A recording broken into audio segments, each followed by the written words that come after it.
Hi అండి, welcome to Telugu one. నేను రూపా నాదెళ్ళ. ఏ నటుడికైనా అన్ని రకాల పాత్రలు పోషించాలనే కోరిక ఉంటుంది.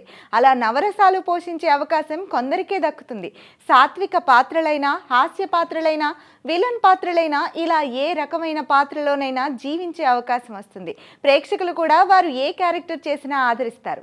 కానీ కొందరి విషయంలో అలా జరగదు. ఒక సినిమాలో చేసిన క్యారెక్టర్కి మంచి పేరు వస్తే ఆ తర్వాత సినిమాలో కూడా అలాంటి క్యారెక్టర్సే చేయాల్సి వస్తుంది. కళాకారులకు ఇది చాలా ఇబ్బందికరమైన విషయమే. ఇదే ఇబ్బంది పాత తరం నటుడు గుమ్మడి వెంకటేశ్వరరావుకు అనేక సందర్భాల్లో ఎదురైంది. ఈ విషయాన్ని ఆయన జీవించి ఉన్న రోజుల్లో ఓ ఇంటర్వ్యూలో ప్రస్తావించారు. నేను అదృష్టదీపుడు అనే సినిమా ద్వారా సినీ పరిశ్రమలోకి వచ్చాను. ఆ సినిమాలో చిన్న క్యారెక్టర్ చేసే అవకాశం వచ్చింది. ఆ తర్వాత 4-5 సినిమాల్లో అలాంటి పాత్రలే వచ్చాయి. మంచి పాత్రలు పోషించే అవకాశం నాకు రాదు అని గట్టిగా నిర్ణయించుకొని ఊరికి వెళ్ళిపోదాం అనుకుంటున్న తరుణంలో ఎన్టీ రామారావు గారితో పరిచయం ఏర్పడింది. ఆయన నన్నెంతో ఆదరించారు. ఆ సమయంలోనే ఆయన నేషనల్ ఆర్ట్ థియేటర్స్ అనే బ్యానర్ స్థాపించి మొదటి ప్రయత్నంగా పిచ్చి పుల్లయ్య చిత్రాన్ని నిర్మించారు. ఆ సినిమాలో నాకు ప్రధాన పాత్రను ఇచ్చి ప్రోత్సహించారు. ఈ సినిమాలో రామారావు గారి కంటే పెద్దవాడిగా నటించాను. ఈ సినిమా చూసిన డైరెక్టర్ పుల్లయ్య గారు ఆయన చేస్తున్న అర్ధాంగి సినిమాలో జమీందారు క్యారెక్టర్ ఇచ్చారు.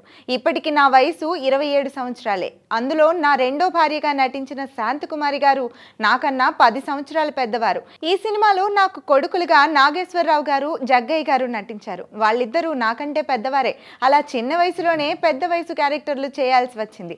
ఆ తర్వాత అవే వేషాలు రావడం మొదలైంది. అలా ఎన్నో సినిమాల్లో వృద్ధుడిగా నటించాను. ప్రతి సినిమాలోనూ తండ్రి, తాత, పెదనాన్న, బాబాయ్, మావయ్య ఇలా అన్నీ నా వయసుకు మించిన పాత్రలే చేశాను. అన్నిటికంటే ముఖ్యమైన విషయం గుండెపోటు. ఒక దశలో ఈ మాట వింటేనే భయపడేవాణ్ణి. ఏ ఆర్టిస్ట్కైనా ఇది ఒక శాపమే. ఒకే తరహా పాత్రలు వరుసగా రావడం కొంత బాధ కలిగించే విషయమే. నేను గుండె పట్టుకుంటే థియేటర్లో జనం నవ్వుకునే స్థాయికి వచ్చేశారు.